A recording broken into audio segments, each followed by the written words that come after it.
Bill W is in Akron, और वहां पे वो उसका जो प्रॉक्सी फाइट थी उसमें असफल होने के बाद वो एक्रोन में रुक गया है हेनरिटा साइबेरियन के कहने पर, ताकि वो डॉक्टर बॉब की मदद कर सके।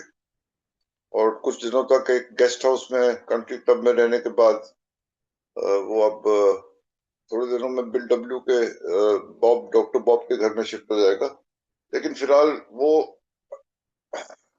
आज हम जो पढ़ेंगे उस टाइम पे दूरभाष नहीं था, mobile telephony was not in Vogue at that point of time. Mobile phone नहीं होते थे, और जो टेलीफोन होते थे भी वो तो उनमें कॉल बुक करना पड़ता था। हमें याद रखना है कि यहाँ से बिल डब्ल्यू करीबन 700-800 किलोमीटर दूर है अपने घर से। तो अपनी वाइफ के साथ उसको अगर संपर्क करना है वो चिट्ठी पत्री द्वारा ही हो सकता था। और ये हमारा सौभाग्य है कि वो कुछ चिट्ठियां जो थी, जो पत्र थे जो उसने लुईस को लिखे थे, उनका विवरण यहाँ किया गया है जिसको हम आज पढ़ेंगे। मोस्ट ऑफ बिल्स लेटर्स, ये तो सेकंड पैराग्राफ पेज 146, हम में से जिसके पास किताब है। Most of Bill's letters to Lois during the summer refer to the proxy fight. तो ज्यादातर चिट्ठियां जो उसने लिखी हैं लुईस को उस समय, वो जो ये जो प्रॉक्सी फाइट चल रही थी, ये जो कंपनी के नियंत्रण के लिए जो जंग चल रही थी, उसके बारे में चिट्ठियां लिखी थी। And until the end of the summer he was optimistic about his chances. और बिल डब्ल्यू काफी इसमें लेके काफी उसको आश्वासन था, काफी वो उसकी उम्मीद थी कि इस प्रॉक्सी फाइट में उसको विजय प्राप्त होगी। He was determined to win, दृढ़ निश्चय था उसका कि इसमें उसको जीत हासिल हो। And he wrote to Lois, और चिट्ठी में लिखा उसने लुइस को, it is by far the greatest opportunity to do a fine piece of work that I have ever had, and I don't see how anything can be too much to sacrifice temporarily. बहुत बहुत अच्छा अवसर मिला है मुझे, अब तक का शायद सबसे बड़ा अवसर है, सबसे बेहतर अवसर है कि मैं कुछ काम कर सकूं। और मैं सोचता हूं कि इसके लिए अगर मुझे किसी प्रकार का हाल फिलहाल त्याग करना पड़े तो वो जितना भी बोला जाए उसके लिए वो कम है। कोई भी त्याग करना पड़े तो मुझे करना चाहिए। थिंक ऑफ इट, जरा सोचो darling, the opportunity to be president of this company, इस कंपनी का मैं प्रेसिडेंट बन सकता हूं अगर हम ये प्रॉक्सी फाइट जीत गए, and have some real income to pay bills with. वास्तविक रूप से कुछ आमदनी हमें प्राप्त होगी जिससे हम अपने बिलों का जो देने हैं, जो पेंडिंग है, उनका भुगतान कर पाए। अ न्यू लाइफ, एक नई जिंदगी, न्यू पीपल, नए लोग, एंड न्यू सीन्स, नया माहौल।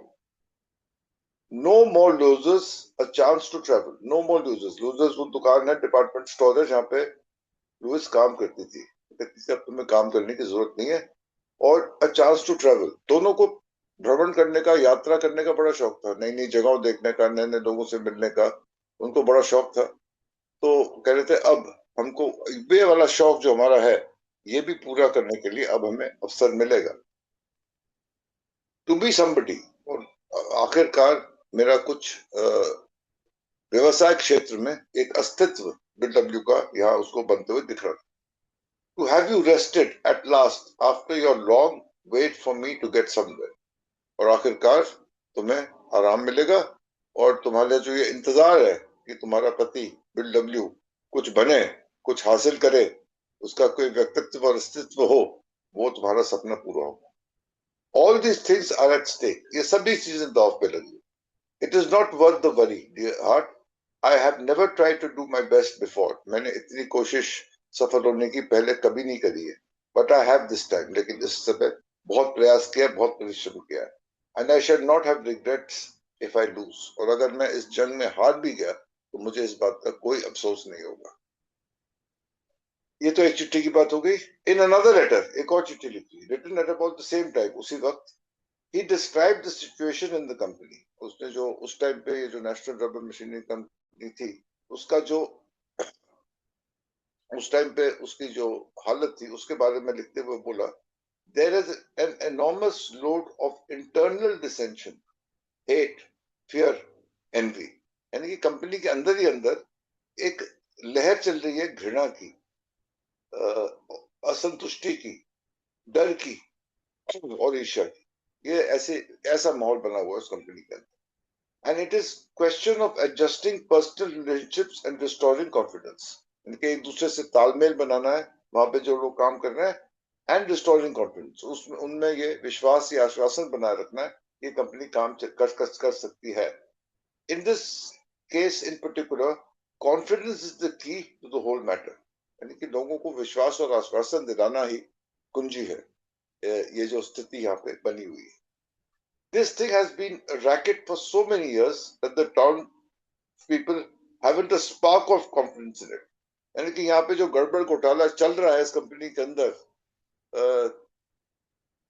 काफी वक्त से, यो गड़बड़ घोटाले को बंद करके और वो आश्वासन, वो विश्वास दोबारा से इस कंपनी के अंदर कायम करना ही यहाँ पे इस सफलता प्राप्त करने की कुंजी है।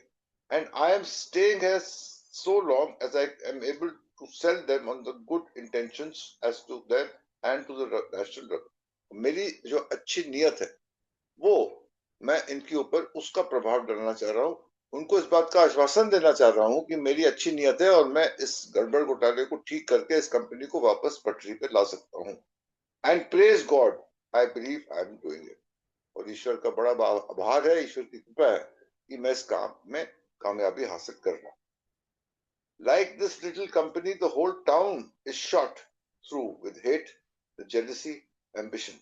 पूरा का पूरा शहर का माहौल ऐसा है यहाँ पे, पूरे शहर में एक लहर दौड़ रही है घृणा की, ईर्ष्या की और ambition for money and social, महत्वाकांक्षा, झूठा घमंड, झूठा दौड़ जो लगी हुई है यहाँ पे, एक होड़ लगी हुई है पैसों की और सामाजिक प्रतिष्ठा की, एक होड़ सी लगी हुई है, जिससे कि यहाँ का इस शहर का वातावरण बड़ा नकारात्मक सा है। A bitter and Herculean struggle for years, bitter and Herculean, यानी कि बहुत ही बिटर, यानी कि बहुत ही कड़वाहट बड़ा यहाँ पे एक माहौल है। हरक्यूलियन यानी कि बहुत विराट रूप का यहाँ पे एक स्ट्रगल चल रहा है, कश्मकश चल रही है, एक लड़ाई चल रही है, एक टकराव चल रहा है between Firestone, CyberLink and Goodrich. देखो ये मुख्य रूप से तीनों बहुत बड़ी टायर कंपनियां थी। फायरस्टोन टायर कंपनी, जिसको आप आज भी नाम सुनते हैं, साइबरलिंक जो बाद में जिसका नाम गुडियर पड़ा, और गुडरिच, ये तीनों बहुत बड़ी टायर कंपनीज थी और इन दोनों के बीच में एक टकराव था, एक कंपटीशन थी।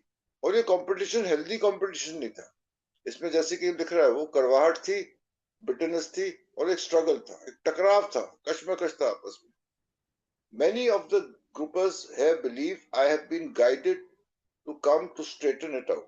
ग्रुपर्स, ये यहाँ पे ग्रुपर्स बोल रहा है, ऑक्सफोर्ड ग्रुप की बात कर रहा है। तो ऑक्सफोर्ड ग्रुप के जो सदस्य हैं उनकी ये उनका ये एक सोच है, उनका ये विश्वास है कि मुझे यहाँ बुलाया गया है और मेरे को यहाँ ईश्वर ने भेजा है कि मैं इस टकराव भरी इस स्ट्रगल को मैं अपनी तरफ से मैं स्ट्रेटन इट आउट, यानी कि इसको ठीक कर पाऊं।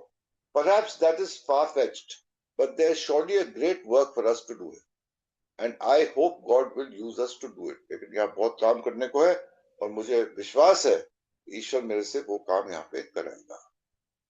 Bill's ability to express himself and to talk about his recovery had apparently already made him popular with the Akron Oxford groupers.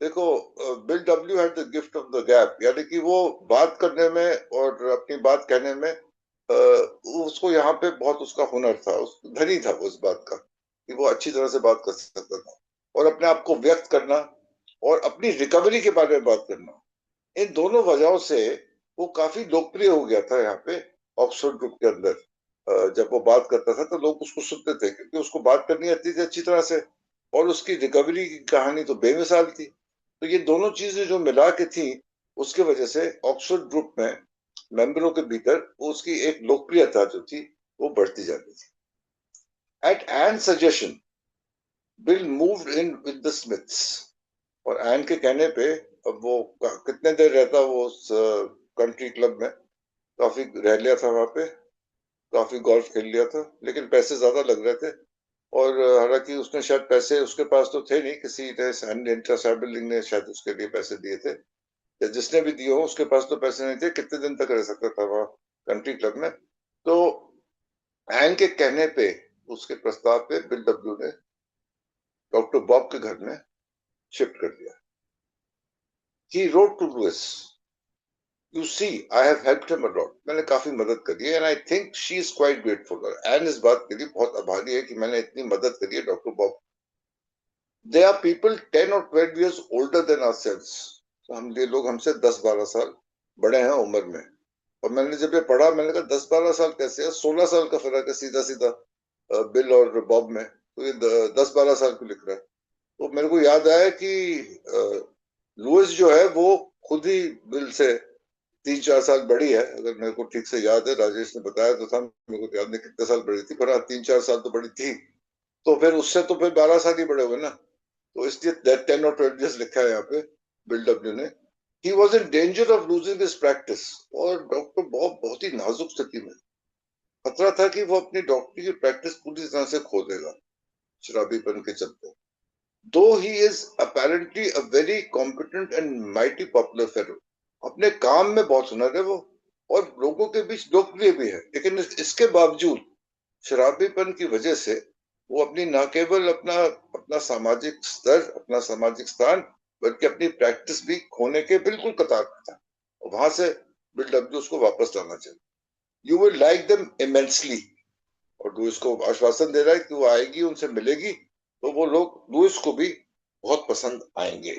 तो ये कुछ चिट्ठियों के यहाँ पे एक बात करी गई है जो उस टाइम पे बिल डब्ल्यू ने लुइस को लिखी थी उस दौरान जब वो एक्रोन में थे. और उसके बाद लुइस भी थोड़े दिनों के लिए एक्रोन आई थी उनसे मिलने के लिए. लेकिन वो कहानी हम आगे पढ़ेंगे कैसे बिल ने बॉब और एन को ज्वाइन करके ऑक्सफोर्ड ग्रुप में अपनी प्रैक्टिस शुरू करी, किस प्रकार से वो प्रेयर और मेडिटेशन में उनके साथ भाग लेता था. इसके बारे में हम आगे कल पढ़ेंगे. आज के लिए मेरे ख्याल से मैं ये समाप्त करता हूँ, so that we can start the new phase tomorrow. So thank you, Devashish, back to you. धन्यवाद अतुल जी. मैं ज्यादा विलंब ना करते हुए राजेश जी को आगे बढ़ाना चाहूंगा. आइए राजेश जी. जी धन्यवाद. नमस्कार, मेरा नाम ब्रजेश अभी हूँ. Thank you Devashish ji service के लिए. Thank you Atul ji. Wonderfully नई नई घटनाओं का जिक्र, और ये लेटर हम लोगों के पास हैं आर्काइव में.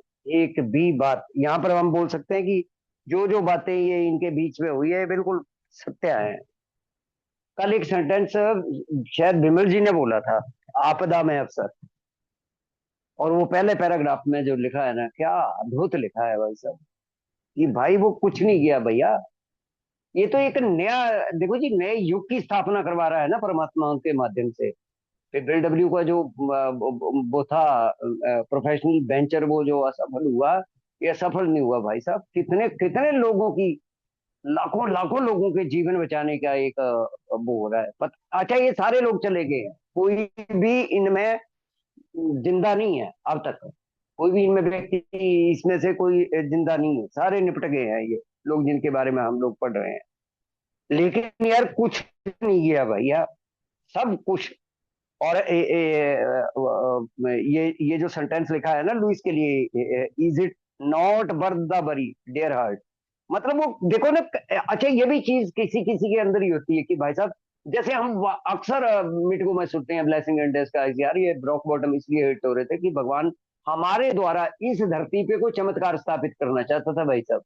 और यही बिल के साथ हो रहा है. और सेकंड पैराग्राफ में बीडब्ल्यू को जो लीडरशिप क्वालिटी थी ना भाई साहब. अच्छा देखो, कहाँ आर्मी में वो 20-21 साल का बिल्कुल नया जवान लड़का, और वहां पर बीडब्ल्यू को पता लगा था अभी तेरे अंदर तो यार गजब की लीडरशिप क्वालिटी है भाई साहब.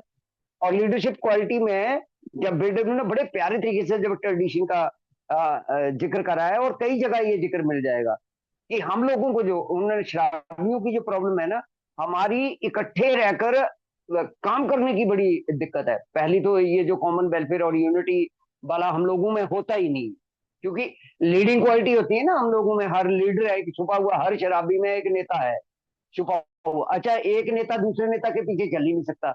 ये तो गजब का प्रोग्राम बना के चले गए भाई साहब.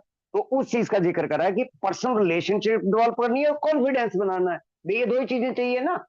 लीडरशिप क्या क्वालिटी है, जिस भी ग्रुप को या जिस इकाई को आप लोग हैंडल, जिस इकाई के आप मेंबर हो या जो आपका होम ग्रुप है, वहां पर आपने कॉन्फिडेंस डेवलप करना है और रिलेशन बनाना है, और क्या है, इतना कर लिया, काम खत्म हो जाएगा। यूनिटी और सारी चीजें जो वो डेवलप हो जाएंगी, उस चीज का बिल ने यहाँ पर जिक्र करा है कि यार करूं क्या, इटरनल मतलब इतने आंतरिक मतभेद है, इतनी घृणा है एक दूसरे के लिए, इतने डरों में है, इतनी जलन है एक दूसरे के लिए, और उसमें ये चीज, ये काम करना ना, और ए में भी यही काम करा है बिल ने, एल्कोहलिक एनोनिमस में भी ये जो बना के ना, ये जो 36 प्रिंसिपल है, अब देख लेना कि 24 प्रिंसिपल की क्यों जरूरत थी हम लोगों को। इस पैराग्राफ को पढ़ के आप ये देख लेना कि, और ये तो शराबी है ही नहीं, इनमें ये जो 4-5 नाम दिए ने, जो फायर स्टोन हमारे पूर्व, ये लोग सारे के सारे एक्सपोर्ट ग्रुप पर जरूर थे। अनीता शिवलिंग का खुद का झगड़ा चल रहा है, आपस में भी क्लैशेज है, घर में भी क्लैश है, वैसा पति के साथ झगड़ा है, उसका बेटे ने दोबारा पी ली है, फायर स्टोन वाले के बेटे ने, रसल बर्ड ने दोबारा पी ली है, वहां पर चल रहा है। गुडरिच में भी उस प्रकार की प्रॉब्लम चल रही है, आपस में भी प्रॉब्लम चल रही है और घर में भी प्रॉब्लम चल रही है। अच्छा, कई बार आप लोग भी सुनते हो ना, बड़ी कोठी, बड़ा महल, बड़ी बड़ी कंपनियां, क्या ये कोई उस चीज की निशानी है कि मतलब बड़ा प्रेम है, बड़ा प्यार है, बड़ी पेशेंस है, बड़ी टॉलरेंस है? नहीं, बिल्कुल नहीं है भाई साहब, वहां तो कला क्लेश। और ये लोग ही ऐसे समझे कोई देवदूत आ गया है, सेंटेंस भी है, सेंटेंस भी इसी प्रकार के यूज हो रहे हैं भाई साहब।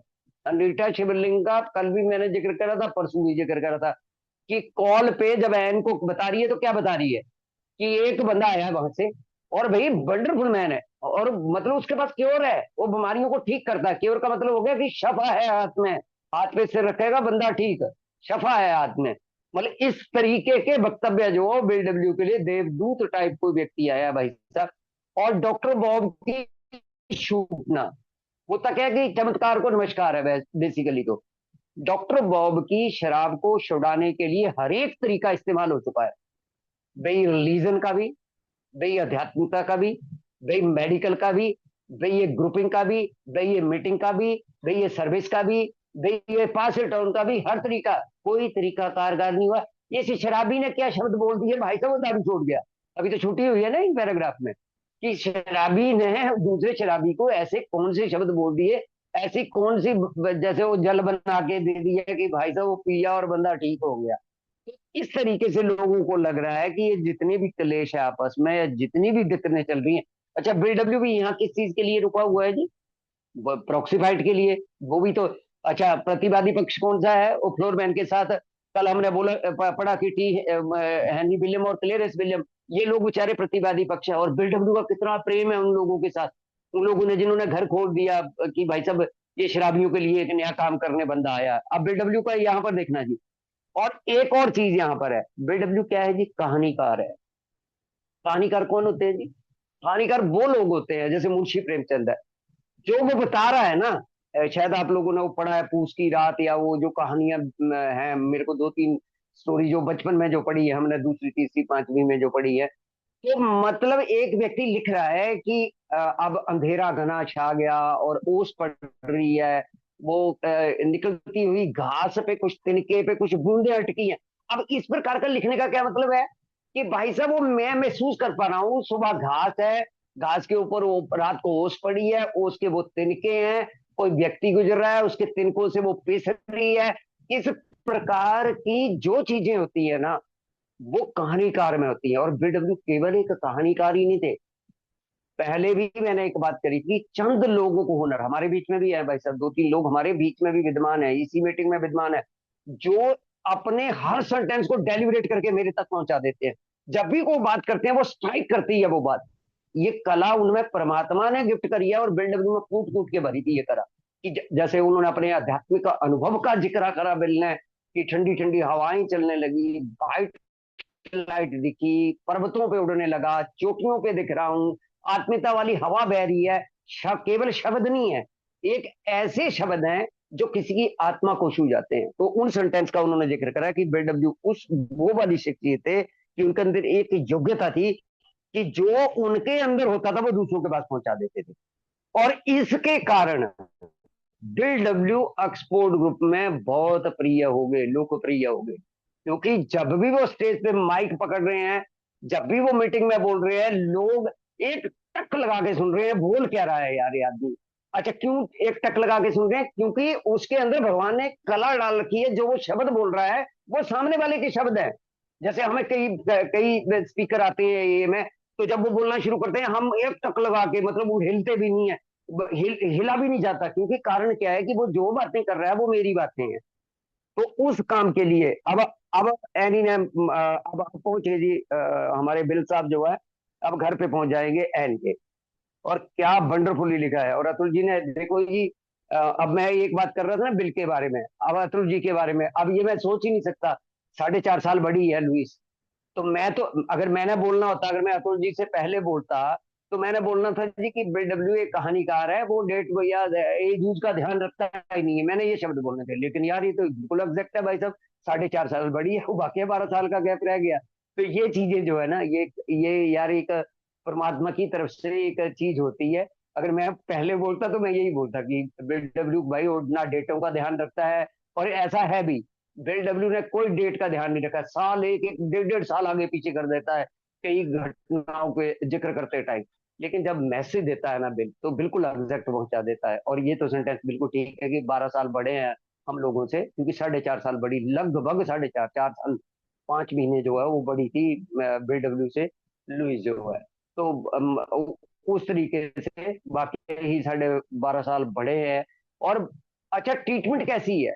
नहीं तो इतना लंबा गैप, 15 16 साल का अगर बिल और बॉब के बीच में गैप है, तो 15 16 साल के आदमी के साथ मतलब एक रूपता हो जाना ना, ये वंडरफुल है। और दोनों का स्वभाव एकदम बिल्कुल, नहीं तो बोलते हैं एक जैसे स्वभाव के लोगों का आपस में बड़ा प्रेम हो जाता है, एक जैसे स्वभाव वाले लोग, इनका कोई भी चीज आपस में नहीं मिलती है बिल और बॉब की, स्वाय शराबीपन के, स्वाय लाइफ स्टोरी, डिजीज और रिकवरी के। बाकी कोई भी इनका स्वभाव नहीं मिलता है, इनका चाल चलन नहीं मिलता है, इनका व्यवहार नहीं मिलता है, इनकी कोई चीज आपस में दोनों की मिलती नहीं है। तो यार वंडरफुली, और इस ग्रुप का भी धन्यवाद कि ऐसी चीजें मेरे को पढ़ने के लिए मिलती है। धन्यवाद, थैंक यू सो मच। धन्यवाद राजेश जी।